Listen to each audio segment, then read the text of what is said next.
Queridos irmãos, amigos, todos que acompanham o projeto EBD em Síntese Podcast, nós estamos aqui em mais uma das nossas aulas e reuniões para tratar sobre a lição de número 5. Queremos saudar a todos com a paz do Senhor. Está conosco Pastor Aldo Dantas, coordenador do setor 25 e também professor da nossa grade EBD em Síntese. Pai do Senhor, Pastor Aldo. Pai do Senhor Ítalo, Pai do Senhor Imanilde e a todos que fazem conosco esse podcast. Esperamos que Deus nos ajude, nos abençoe, possamos dar essa nossa contribuição para a Escola Bíblica Dominical. Está conosco também a irmã Milton Prachetes, professora do Tempo Central e também participante conosco do projeto EBD em Síntese. Pai do Senhor, irmã Milde. A paz do Senhor, pastor Ítalo, a paz do Senhor, pastor Aldo. Graças a Deus por mais esta oportunidade, né? Poder servir ao Senhor e aos irmãos. Amém. Eu sou o presbítero Ítalo, dirijo a congregação de Monte Sião e estaremos juntamente com todos vocês hoje fazendo aqui o estudo da lição de número 5, do dia 5 de maio de 2024. Temos o tema da lição, os inimigos do cristão. O textuário da nossa lição, ele encontra-se em Gálatas, capítulo 5, versículo 25 e 26, que nos diz assim: se vivermos em espírito, andemos também no espírito. Não sejamos cobiçosos de vanglórias, irritando-nos uns aos outros, invejando-nos uns aos outros. A verdade prática extraída desse versículo diz: na jornada da fé, há muitos inimigos que tentam nos atrapalhar. O diabo, a carne e o mundo. Mas em Cristo somos mais do que vencedores. Maravilha, né, irmã Milde, pastor Aldo? Temos uma lição maravilhosa para comentar. E já fica aqui no início da nossa aula a nossa saudação especial para o nosso pastor presidente, pastor Martim Alves da Silva, e para o nosso pastor Reinaldo Odilo, dirigente, diretor do Departamento de Ensino Cristão da nossa igreja. Meus amados, essa lição, ela tem como texto bíblico, os irmãos que acompanham, os professores sabem, Romanos capítulo 6. E nós temos talvez aí o resumo, né, daquilo que é a batalha do cristão. Eu, há alguns anos atrás, comprei um livro do Dr. Russell Shedd, que o tema é esse, é o mundo, a carne e o diabo. Um livreto fininho, mas que o Dr. Russell Shedd escreve com muita profundidade a respeito, né, dessa tríade, né, de enfrentamento que nós temos na nossa caminhada cristã. E como a gente está numa lição no trimestre que trata sobre a caminhada, a proposta, né, que Deus nos concedeu, nós iremos enfrentar desafios. Esses desafios, eles são externos, eles são internos, ou seja, são exteriores e são dentro de nós. Dentro de nós, nós lidamos todos os dias com a batalha que o texto áureo nos revela. A carne, o homem caído, a natureza caída, e o espírito, que hoje, através do novo nascimento, somos morada de Deus. E mesmo com essa dificuldade interna, nós ainda enfrentamos dois inimigos externos. Nós enfrentamos o diabo, que é o inimigo de Deus e, consequentemente, o inimigo da igreja e dos cristãos, e o mundo, que é esse cenário onde nós estamos vivendo, né? Jesus nos deu uma exortação pedindo para que, nos exortando a ter alegria e termos firmeza, porque ele venceu o mundo. Mas, irmã Milde, a título de introdução, muito boa lição, né? A gente tem aí, palavra-chave são inimigos, e a gente vai estudar um pouquinho sobre esse tema. Irmã Milde Prachetes. Nós realmente temos este privilégio de conhecer a palavra, não é? Nesta lição de hoje, nós identificamos pela palavra de Deus os três inimigos do cristão na nossa caminhada. E graças ao Senhor também, pela sua luz, ele já venceu o inimigo, ele já disse que o inimigo já é vencido, esse nosso inimigo já é vencido, agora nós precisamos batalhar. Há uma necessidade do crente se revestir de Deus para que possa vencer esses três inimigos, né, que vamos estudar nesta lição de hoje. O diabo, a carne e o mundo. São os três principais inimigos que afetam, que querem embaraçar a nossa caminhada. Mas a palavra já diz assim, olhando para Jesus, que é o autor e consumador da fé, nós vamos adiante e, revestidos dele, do Senhor, revestidos do seu poder, nós podemos vencer. Nós podemos, a título de introdução, não é? Falar estas coisas aqui. Pastor, das suas considerações iniciais, e se quiser já começar com o primeiro tópico, o tópico é interessante, pastor, e aqui eu já faço uma provocação, porque o primeiro inimigo do cristão, aí o comentarista, ele é muito feliz quando ele diz assim, o diabo é real, porque uma das estratégias mais antigas do diabo, né, é primeiro tentar convencer as pessoas de que ele não existe. Não é assim, pastor Alan? Verdade. Trazendo também uma palavra introdutória, né? Nós temos que colocar como ponto inicial na administração dessa lição, primeiro, que essa lição, ela é para quem já passou pelo processo do novo nascimento, né? Ou seja, aquele que nasceu de novo, que está caminhando para o céu, ou seja, está na jornada. Porque esses inimigos, eles vão procurar atrapalhar a jornada. Eles vão colocar dificuldades, né, nessa jornada. Então, aqui não é para quem é carnal, mas para quem é espiritual, que já nasceu de novo, que já está na caminhada, que já está caminhando para o céu. Então, esses inimigos vão procurar, disse a nossa irmã Bilde, atrapalhar a sua caminhada. E essa lição, ela é importante, por quê? Porque ela não vem somente trazer conhecimento. Ah, eu quero conhecer o que é o diabo, né? Quem é ele, o que é o mundo, o que é a carne, não. Ela traz também informações de como vencer, né? De como superar, de como se ver livre desses inimigos, de como não ser alcançado por ele, né?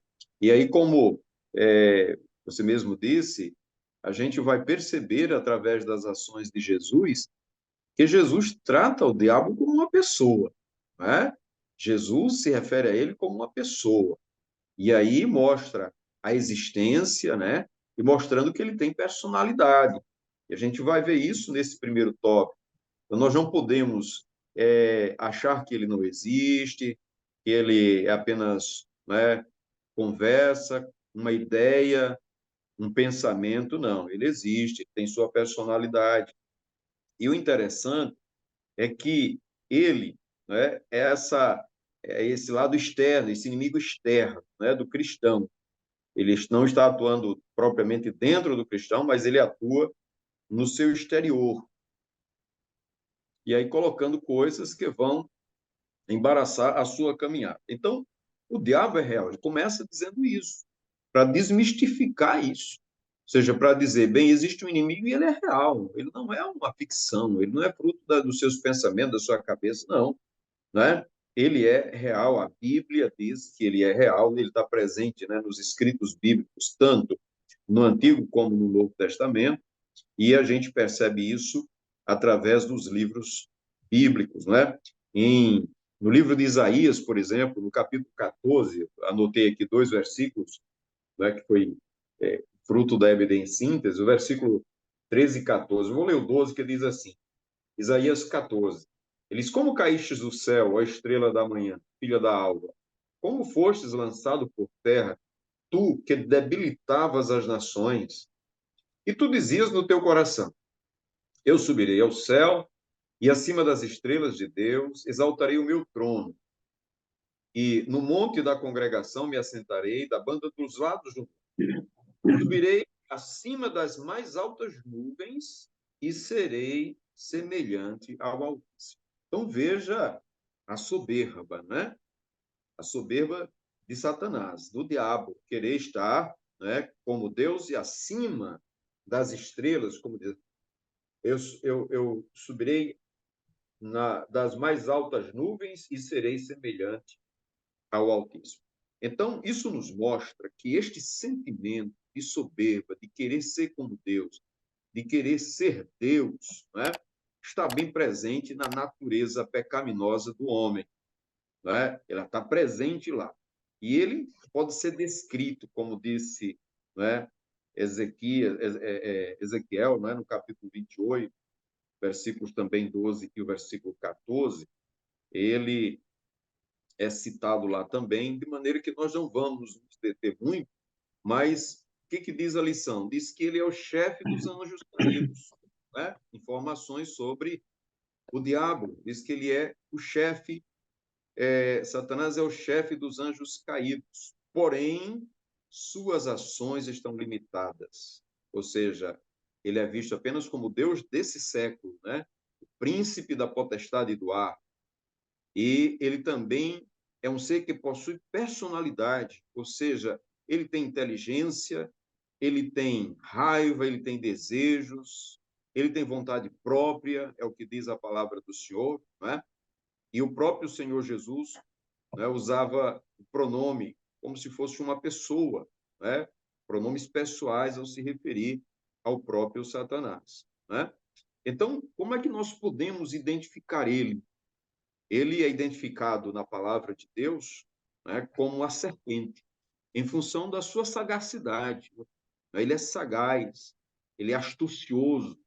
Nós estudamos uma lição que falava sobre as astúcias, né? As astúcias do inimigo, a sagacidade dele, a forma como ele vem para nos atacar, para nos atingir. E aí, ao final, nós vamos saber em que ponto ele quer nos atingir para nós podermos estar preparados. Veja, a sua sagacidade, a sua astúcia, né? Ele é dito também como nosso adversário, aquele que é nosso acusador.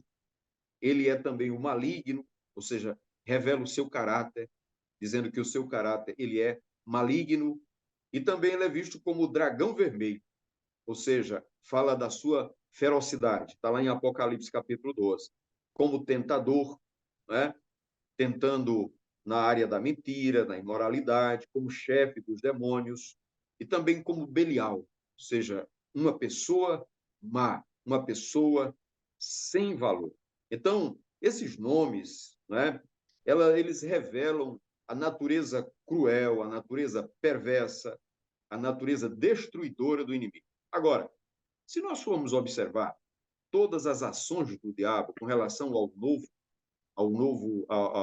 que nasceu de novo, né? Ao nascido de novo, ao crente em Jesus, ao que venceu, né? Nascendo da água e do Espírito, como disse Jesus a Nicodemos, necessário vos é nascer de novo. Então, esse nascido de novo vai ter como inimigo o diabo. E o que é que ele vai fazer? Ele vai procurar fazer de tudo para que esse novo convertido ele não vá obedecer às ordens de Jesus. Ele vai ser ludibriado, enganado para fazer a sua própria vontade, não é? Daí porque eu quero tomar um versículo da lição. A lição, ela está em Romanos capítulo 6, versículos 11 a 14, e em 1 João capítulo 2, do versículo 15 ao 17. Veja o que diz o apóstolo João no capítulo 2. Diz assim: não ameis o mundo, nem o que no mundo há. Se alguém ama o mundo, o amor do Pai não está nele. Porque tudo que há no mundo, a concupiscência da carne, a concupiscência dos olhos e a soberba da vida, não é do Pai, mas do mundo. Agora veja o que diz o versículo 17. Diz assim: e o mundo passa, e a sua concupiscência, mas aquele que faz a vontade de Deus permanece para sempre. O segredo está aí. O diabo não quer que ninguém faça a vontade de Deus, que obedeça a Deus. Então ele faz de tudo, ele faz as pessoas crerem que a palavra de Deus é um livro comum, que foi uma criação da mente das pessoas. E quando eu estou falando assim, eu não estou falando de pessoas que não sabem ler ou escrever. Eu estou falando de doutores, de pessoas que têm doutorado e pós-doutorado, que estão nas cadeiras, nas cátedras das universidades, mas que não creem em Deus, que acham que a Bíblia é um livro de histórias, é um livro de ficção, um livro que não traz a verdade. E são pessoas estudadas que estudaram décadas na sua vida, mas nunca encontraram a verdade da palavra de Deus, Pastor né? Aldo, só fazendo uma E contribuição aqui para o que o senhor está dizendo, né? O apóstolo Paulo, ele diz, o Deus desse século cegou o entendimento dos incrédulos. Para que isso é uma ação do diabo, pastor Ito, né? Então, é uma ação do diabo cegar o entendimento para que as pessoas não obedeçam a palavra de Deus. Você vai falar, que na Bíblia está dito assim, aí as pessoas lhe pontuam. Você crê na Bíblia? Ah, você crê na... É como se fosse uma admiração. Eu não E só creio, mas eu obedeço o que a Bíblia diz. Então, não é somente crer na Bíblia, é obedecer a palavra de Deus. Então, a outro texto crise que hoje é Paulo, essa crença. outro texto que Paulo fala sobre isso, ele diz lá, acho que é em 2 Timóteo, aprendendo sempre, mas nunca chegando ao conhecimento da verdade. Da Então, verdade. eu identifiquei quando o senhor falou, né? Essas pessoas, doutores, pessoas com tanta capacidade, com tanta cultura, com tanto estudo, mas eles não conseguem compreender porque eles foram realmente, eles foram cegados, né, pelo inimigo. Isso. Tirou o entendimento deles com relação às coisas de Deus, né? Então, ele não tem esse entendimento que tem. E, às vezes, o crente, o mais simples, muitas vezes sem muito estudo, sem muito grau de estudo, mas compreende perfeitamente a vontade de Deus e obedece. Então, o que é que a gente pode perceber? O inimigo, o diabo como nosso inimigo, ele não quer que você obedeça a Deus. Então, todas as vezes que você está obedecendo a palavra de Deus, que você está ali andando em obediência à vontade de Deus, o diabo vai fazer de tudo para você desobedecer. Então, todas estas coisas que ele lança no seu caminho é para tirar você da obediência à palavra de Deus. Então, tudo que nós precisamos fazer hoje é conhecer as palavras de Jesus, é conhecer os seus ensinos e obedecer os ensinamentos de Jesus. É essa a nossa contribuição nesse primeiro tópico, pastor. Realmente um tópico bastante importante. O senhor tocou num assunto que é um assunto importante, que a- cai naquela introdução que eu falei, o diabo, ele trata de um jeito que ele quer fazer com que as pessoas não acreditem que ele exista, aí ele fica com legalidade para exigir, para operar, sem que as pessoas identifiquem o seu agir. Ora, se eu pressuponho da premissa de que não existe algo, então eu não considero aquele algo. Então, quando ele consegue colocar isso na mente das pessoas, então um desarranjo familiar, um problema de tantas ordens, você não consegue identificar que é o diabo que está agindo naquela situação, né? Então, nós temos aí também um segundo inimigo do cristão na sua caminhada, a carne. Então, a Bíblia ela vai nos dar aqui o conceito de carne, carne no Novo Testamento e a perspectiva doutrinária da palavra carne. Mamilo.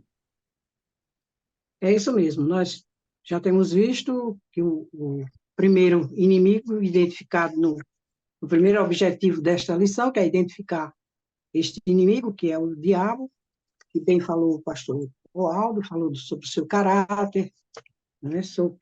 Principalmente que ele é uma pessoa real, e não somente o Antigo Testamento, mas o Novo, o próprio Jesus falou acerca de Satanás muitas vezes, inclusive ele falou que escolheu os discípulos e entre eles um era um diabo, identificando como um filho do maligno, né, que estava ali infiltrado, para se cumprir a escritura também, né? E na hora que ele repartiu, estava comemorando a Páscoa, naquela última Páscoa, também o Senhor identificou o inimigo, como falando que quando ele deu um bocado molhado para Judas, o que aconteceu? Satanás entrou nele. Então, o próprio Jesus ratificou, não é?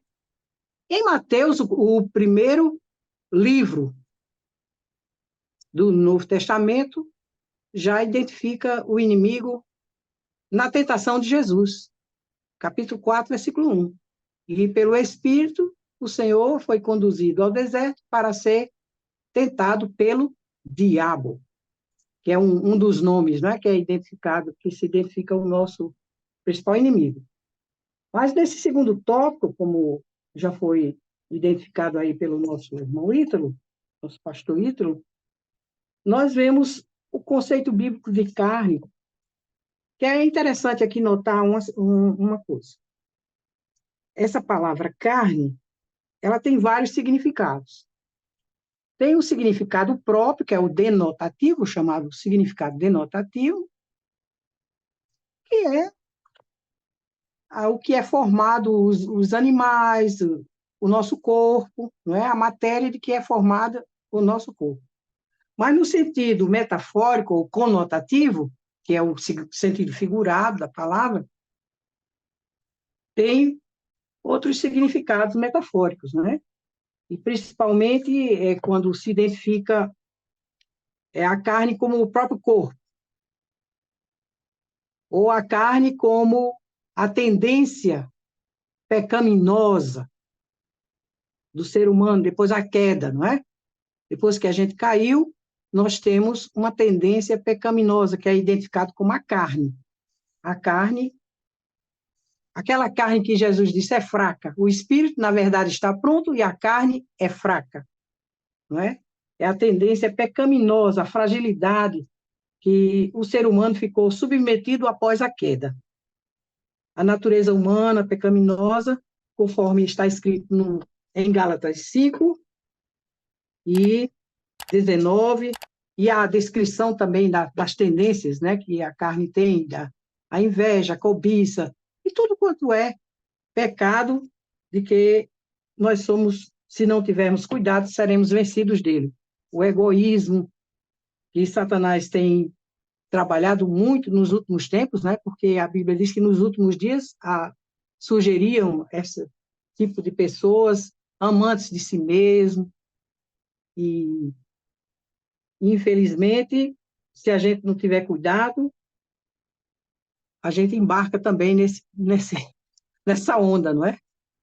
Do egoísmo.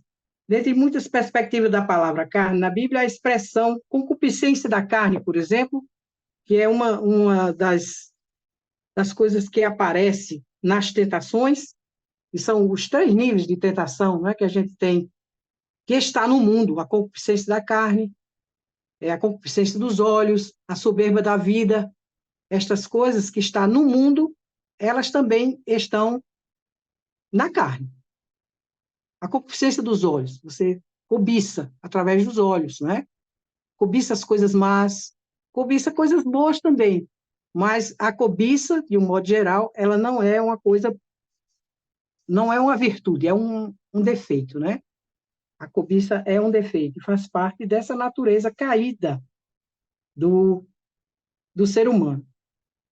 E nessas dimensões da carne vem a glutonaria, a sensualidade e tantas outras coisas que se identifica como a concupiscência da carne. A bebedeira, relações sexuais ilícitas, prostituição, adultério e tantas coisas que a palavra de Deus nos ensina a fugir dessas coisas. Depois que nascemos de novo, temos que mortificar a nossa carne com os seus feitos, para que o fruto do Espírito, ele prevaleça na nossa vida, não é? Que são as virtudes de Deus na nova natureza que foi implantada através do novo nascimento. Essa expressão também, ela revela que não há critério ou norma moral num contexto em que a busca pelo prazer individual dita a tendência, que é o egoísmo em grau elevado, que é a concupiscência, né? A concupiscência da carne é um desejo exagerado, sem controle. E destas coisas nós temos que fugir. A palavra de Deus nos ensina muitas coisas interessantes. Eu gostaria de ler alguns versículos aqui em 1 Pedro 2 e 11. 1 Pedro 2 e 11, que Paulo, aliás, Pedro, o apóstolo São Pedro, ele mostra para a gente como a gente deve fugir dessas coisas. Amados, peço-lhes como a peregrinos e forasteiros, que vos abstenhais das concupiscências carnais, que combatem contra a alma. E quem vive na carne não pode agradar a Deus. Também Paulo escreveu sobre isso, não é? E quem quer satisfazer apenas os desejos carnais, ele não pode agradar a Deus. A carne no Novo Testamento tem essa perspectiva, né? Ela é traduzida de um termo grego, sarx. Sarx. Soma significa o corpo, e sarx é carne. É uma referência direta à totalidade da natureza humana pecaminosa, à parte de Deus, longe de Deus. Então, nós só podemos vencer a carne nos fortalecendo no Senhor, que esta é uma das coisas que devemos procurar, através dessa lição, tendo consciência desse conceito bíblico da palavra carne, temos que vencer. O próprio Deus, quando advertiu a Caim, ele disse: se você fizer o bem, haverá aceitação para ti. Mas se você fizer o mal, o pecado jaz à porta e compete a você dominar. O seu desejo será incontido, né? Se a pessoa não dominar, será um desejo incontido. É um desejo tipo esta palavra que está sendo falada agora, a concupiscência. Nós temos que ver que neste termo carne, que é a natureza humana, depois da queda de Adão, a expressão carne pode ser usada para se referir ao corpo humano, como está escrito lá em 1 Coríntios 15, 39. Mas também a natureza pecaminosa em Romanos 8 e 6. Romanos 8 e 6. São os versículos que os professores devem procurar citar para os alunos, para que eles internalizem melhor o conteúdo da lição, buscando este entendimento sobre a questão carnal, que nós devemos vencer. Porque quando nós nascemos de novo, a palavra de Deus diz que nós recebemos a nova natureza, a natureza de Cristo. E nós nos tornamos o quê? Templo do Espírito Santo, que habita em nós. E a nossa união com Cristo, ela é feita através do Espírito Santo que habita em nós e que nos guia em toda a verdade, que nos ensina o caminho que devemos andar. Hamilton, Sim? só uma provocação, um complemento, né? Quando o apóstolo Judas ele vai tá escrevendo a sua carta, o versículo 19 ele fala sobre um tipo de pessoas que vivem na carne. Ele diz assim: estes são os que causam divisões, sempre sensuais, que não têm o espírito. A palavra sensuais aqui em Judas não tem a ver apenas com a sensualidade da lascívia, da questão sexual, mas Não. sensual aqui é aquele que é restrito aos cinco sentidos, ou seja, ao que vê, ao que ouve, ao que cheira, ao que sente, ao que prova, né? Então, são pessoas que elas só entendem nessa dimensão dos cinco sentidos. Elas não É, vivem fora disso, são a controladas dimensão carnal. A nessa carne. dimensão carnal, né? Porque a palavra de Deus nos diz também, lá em Coríntios, que o homem natural não entende as coisas espirituais, porque elas se discernem espiritualmente, né? Eles não podem compreender. Aí fica neste sentido aí do sensual, né? É só aqui no, vamos dizer, sensorial, que está aqui na terra, né? Olhando só para baixo. Mas o cristão, ele é ensinado a olhar para cima, para as coisas espirituais, olhando para Cristo, olhando para o Senhor, de onde vem o nosso socorro, e de onde vem também a nossa fortaleza, não é? Romanos 8 e 6, eu gostaria de ler aqui para os irmãos, que é interessante que a gente internalize esses conteúdos, porque a inclinação da carne é morte, mas a inclinação do espírito é vida e paz. Quando recebemos a nova natureza em Cristo, quando nascemos de novo, fomos sepultados, né? O nosso corpo, simbolicamente no batismo, foi sepultado e ressuscitamos para uma nova vida. Viver agora com Cristo, viver em Cristo. Como o pastor Aldo já falou, não somente crendo, mas obedecendo, praticando a palavra, permanecendo nele. Como o Senhor diz, permanecei em mim, e eu permanecerei em vós. E assim é que a gente pode vencer a carne. Só permanecendo no Senhor, revestido do seu poder, da sua fortaleza, é que podemos vencer esta natureza pervertida, não é? A natureza carnal. E essa natureza pecaminosa, ela já foi vencida por Cristo. mas precisa ser vencido pelo cristão também. Por isso a palavra diz: mortificai os vossos membros que estão sobre a terra, não é? É que está escrito lá em Colossenses, né, capítulo 3, porque a gente já ressuscitou com Cristo. Então vai viver uma nova vida com Ele, então tem que viver no Espírito. Andai no Espírito e não cumprireis a concupiscência carnal, não é? Conforme eu gosto muito do capítulo 8, que eu acho que é o capítulo 8 de Romanos, ele todo é muito bom para o cristão meditar nele, porque ele fala que não estamos mais debaixo da lei, não é? O Senhor já nos libertou do poder do pecado, o pecado já não tem mais domínio sobre nós, e nós temos a garantia de que Cristo permanece em nós. E a tentação carnal, ela está sempre presente. Tiago diz: ninguém diga que ao ser tentado, fui tentado por Deus. Não, de Deus não, ninguém é tentado do mal. Mas cada um é engodado pelo seu próprio desejo, pela sua própria inclinação. E havendo a concupiscência concebida, dá origem ao pecado, e o pecado sendo consumado, gera morte. Aquele versículo que acabamos de ler em Romanos. A inclinação da carne é morte, mas a inclinação do espírito é vida. Por isso que há esta guerra contínua dentro de nós, né? Lá aos Gálatas, Paulo também fala que o espírito cobiça contra a carne e a carne contra o espírito, de modo que não fazemos o que queremos. Mas o cristão revestido do poder de Deus faz a vontade de Deus. E aquele que faz a vontade de Deus tem a garantia de que permanece para sempre, porque guarda os conceitos do Senhor, guarda a sua palavra que dá vida e vivifica o seu corpo mortal. O segundo inimigo do cristão, a carne, pode se referir ao corpo, mas também à natureza humana caída. Por quê o corpo?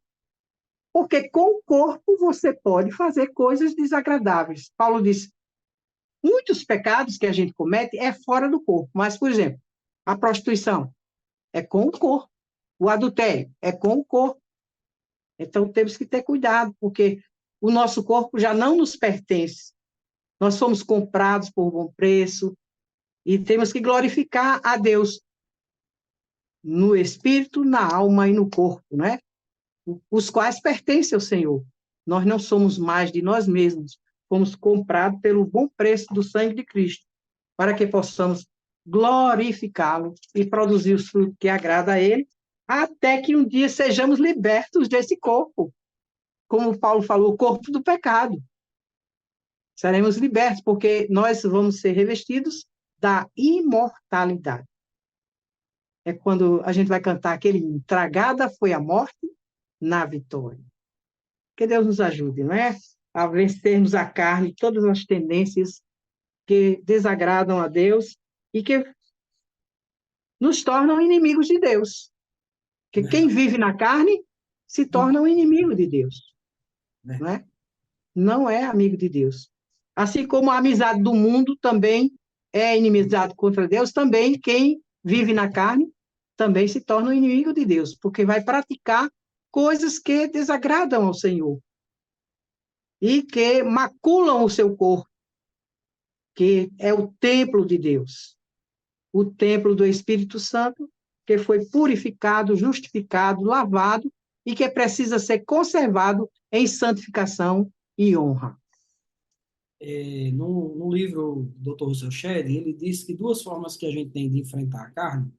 A primeira delas é considerando a nossa fragilidade através de uma boa consciência, ou seja, compreendendo de fato que existe essa tendência dentro de nós. E a segunda é clamando pelo auxílio externo. E esse auxílio externo é o auxílio do Espírito Santo que é Do morado. Espírito Santo. Por isso que o texto A, ele parece ser simples, parece uma conclusão simples, mas ele é muito profundo, porque Paulo diz assim: se vivermos no Espírito, Do Espírito. andemos. Andemos. Então, ele está dizendo o seguinte: a gente era morto e a gente foi gerado. A gente vive pelo poder do Espírito. Então, se eu vivo pelo poder do Espírito, está consignado que se eu vivo por ele, logo eu tenho que andar com ele. Eu não tenho como viver pelo Espírito e andar pela carne, né? É uma coisa que está ligada diretamente. Então, realmente, é um assunto maravilhoso para a gente tratar com os professores, com os alunos na sala de aula, tem muito subsídio, dá para a gente explorar bem. A gente está agora indo para o terceiro inimigo do cristão, que é o mundo, né? A gente vai ver aqui as perspectivas de mundo e os três níveis de vícios infames, que é o texto clássico do apóstolo João, quando descreve pela iluminação do Espírito Santo, faz um resumo, né, de tudo que há no É mundo. Há verdade. três coisas no mundo. Ele tem essa capacidade só vem de Deus. Só Deus para iluminar a mente de um homem e com poucas frases ele definir perfeitamente, porque essa perfeição da sabedoria vem de Deus, o que É é o mundo. verdade. Você pode analisar o mundo de diferentes prismas, do mundo de filosófico, cultural, financeiro. Você vai chegar nessa triagem: concupiscência da carne, concupiscência dos olhos e soberba da vida. Então, nós temos aí, pastor Aldo, vou começar com o senhor, as perspectivas bíblicas para o mundo, vou falar aqui rapidamente, e depois já deixo o senhor falar sobre esses três níveis aí. A gente tem o mundo como terra, salmista no Salmo 24, Davi, do Senhor a terra, a sua plenitude, o mundo e aqueles que nele habitam. A gente tem o mundo como terra, a gente tem um mundo como conjunto de nações conhecidas, ou seja, do ponto de vista geográfico, né, histórico, aonde houve, onde há população, onde há gente, aonde há habitação, as nações que foram conhecidas. A gente tem uma referência ao mundo, à raça humana, quando o próprio evangelista João vai nos descrever, porque Deus amou o mundo. O mundo ali não são as coisas, são as pessoas. De tal maneira que enviou o seu Filho unigênito para que todo aquele que nele crê não pereça, mas tenha a vida eterna. A gente tem o mundo como universo, em Romanos capítulo 1, e a gente tem o mundo, né, como o planeta Terra em que nós habitamos.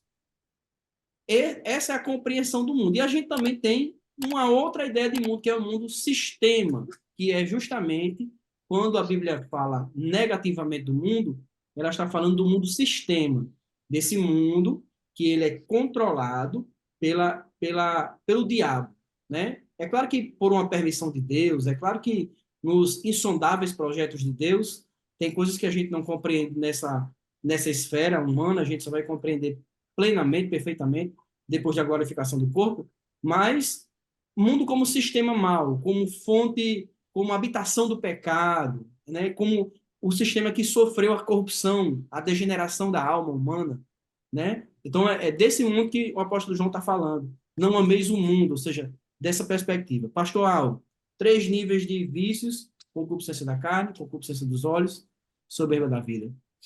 1 João capítulo 2, versículo 15, diz assim: Não ameis o mundo, nem o que no mundo há. Se alguém ama o mundo, o amor do Pai não está nele. E o versículo 17, mais uma vez, diz: E o mundo passa, e a sua concupiscência, mas aquele que faz a vontade de Deus permanece para sempre. É aquela velha lógica, né, de interpretar o texto. O que é que o texto está dizendo, né, que não está escrito? Que quem faz essas coisas não faz a vontade de Deus. Ou seja, mas aquele que faz a vontade de Deus permanece para sempre. É como se o escritor dissesse assim: quem faz isso não está fazendo a vontade de Deus. Então, o que é que o mundo faz? O mundo, ele procura levar o homem a não fazer a vontade de Deus. E com isso, não permanecer, está aqui. Não permanece para sempre quem faz essas coisas. Então, se o mundo leva você a fazer aquilo, ele leva você a fazer alguma coisa que é contrária à vontade de Deus. Imagine que o cristão, ele conhece a vontade de Deus, ele está firmado na vontade de Deus, então quando vem a concupiscência, ele vai perceber que aquilo não é da vontade de Deus. E automaticamente ele não vai fazer. Por que ele não vai fazer? Porque aquela concupiscência não satisfaz a vontade de Deus. Então, se o novo crente, se o novo nascido de novo, se o cristão, se você quer receber essa nova vida de Deus, quer fazer a vontade de Deus, quer agradar a Deus, você não vai deixar que esses vícios venham interferir na sua vida diária, né? Então, eles vão dificultar a sua jornada o tempo todo, mas você vai perceber E tudo aquilo que não satisfaz a vontade de Deus está enquadrado nisso aqui. E é o que a carne vai fazer, né? Então, a concupiscência dos olhos, a soberba da vida, né? Ele vai trazer para o homem, que são a concupiscência da carne, a concupiscência dos olhos e a soberba da vida, vai trazer para o homem algo que é da natureza corrompida. E aí, quem nasceu de novo vai perceber, isso é uma obra da carne. Essa obra da carne não faz a vontade de Deus. Paulo deixou isso muito claro. Quem faz a vontade da carne não pode fazer a vontade de Deus, e só existe um jeito de você não fazer a vontade da carne. É você submeter a sua vida ao Espírito Santo.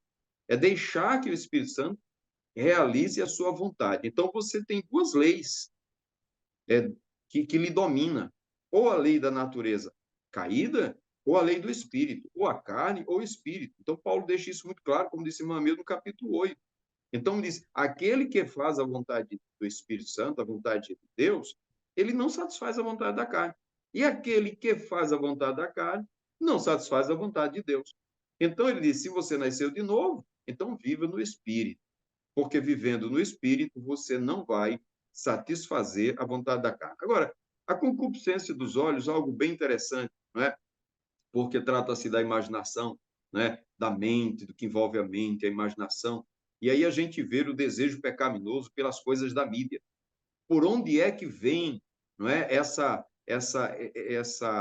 astúcia do inimigo de encantar as pessoas? Pela mídia, pela música, pelos filmes. Quantas pessoas passam 2 horas assistindo um filme que tem uma mensagem que não faz a vontade de Deus, mas não passa 2 horas procurando conhecer qual é a vontade de Deus, que está muito clara na Bíblia e na palavra do Senhor, né? Então, o desejo pelas coisas pecaminosas oferecidas pelos meios de comunicação, pela música, pela literatura, pela arte, para ensejar os desejos carnais, né, estão bem presentes e são inimigos. Mas para que você resista a ele, você precisa primeiro de compromisso com a vontade de Deus, conhecer a vontade de Deus e ter compromisso de fazer isso. A soberba da vida, a autoglorificação do homem, né? É tudo isso que a mídia prega, né? Para o homem buscar a vanglória, buscar a glória para si, né? É até uma certa tem até um certo prestígio, né? Quem se diz ateu, quem se diz não crê em Deus, né? Tem um diferencial no meio da sociedade, só por se dizer assim, essas coisas que afastam o homem de Deus. Tudo isso afasta o homem do seu Criador. É uma oposição, como diz o autor aqui, né, o comentarista, deliberada destas pessoas. Ou seja, eles buscam a autoglorificação, deixando de lado o seu Criador, a sua palavra e a sua vontade. Então, rejeitar a vontade de Deus para fazer a sua própria vontade, que é a vontade da carne. E a gente só pode vencer essa concupiscência, esses 3 níveis de vícios, né, se nós estivermos tomados e dominados pelo Espírito Santo de Deus. Mamildo, pode fazer a complementação. Colossenses 2:6, o apóstolo São Paulo lembra aos crentes: como, pois, recebeste ao Senhor Jesus, assim também andai nele. Você recebeu a Cristo? Agora procura andar nele, andar no Espírito para não cumprir as concupiscências carnais. E 1 João 2:6 também diz praticamente a mesma coisa.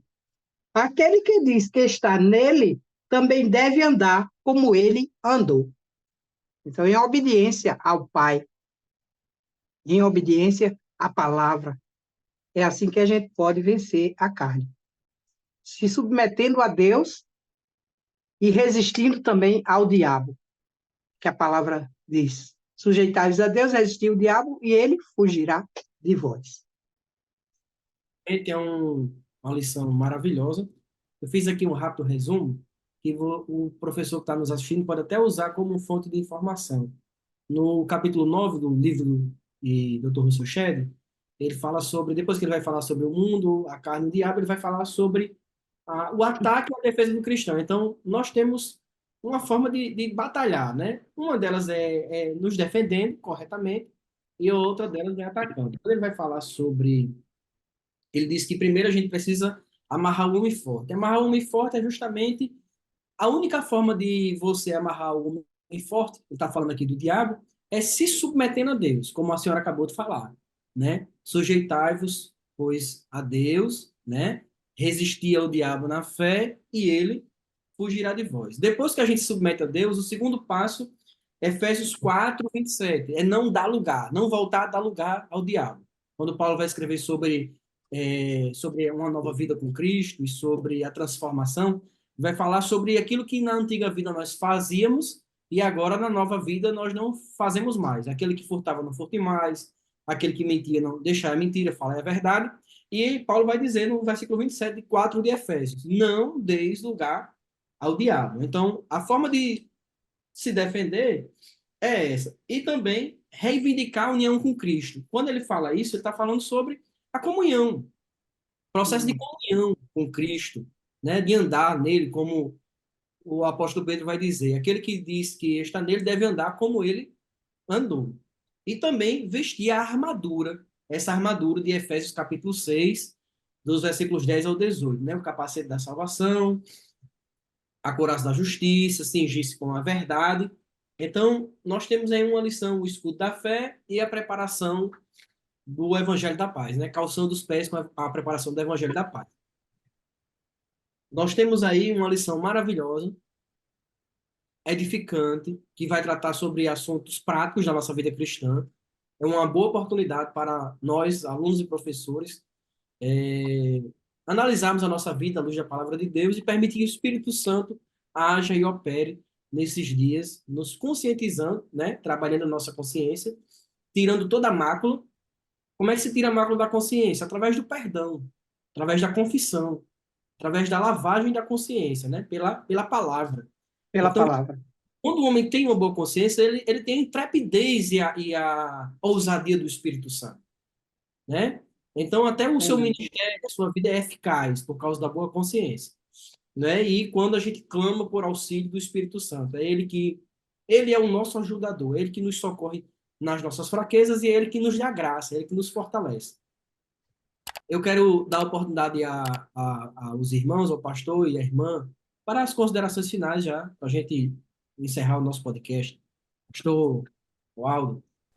Dessa lição, pastor, é o seguinte, é que Satanás sabe que quando ele tentou Adão e Eva, ele pensou que tinha vencido tudo, né? Mas o que fez Deus? Deus providenciou um plano para salvar o homem. Então, ele não pode destruir esse plano de salvação. Então, se ele não pode destruir esse plano de salvação, ele vai destruir, não é, esse cristão que aderiu à salvação. Ele vai procurar destruir isso, e vai procurar fazer com que a obra de Cristo não se realize na vida dessa pessoa. Então, essa tentação, esse engodo, essa concupiscência para tirar o cristão desse caminhar. Então, sabe que não vai poder destruir a obra de Cristo, ela é perfeita. Então, ele vai procurar destruir esse cristão que se beneficia da obra de Cristo. Ah, mas eu não posso destruir, mas eu vou enfraquecer esse cristão. Então, as obras do diabo, não é? Os inimigos do cristão, tanto o diabo, quanto o mundo, quanto a carne, ele quer destruir a vida, a caminhada do cristão, a sua vida cristã, ou quando muito enfraquecer, não é? A nossa caminhada para o céu. Mas, se nós temos o que a Bíblia diz, através do apóstolo Pedro, não é?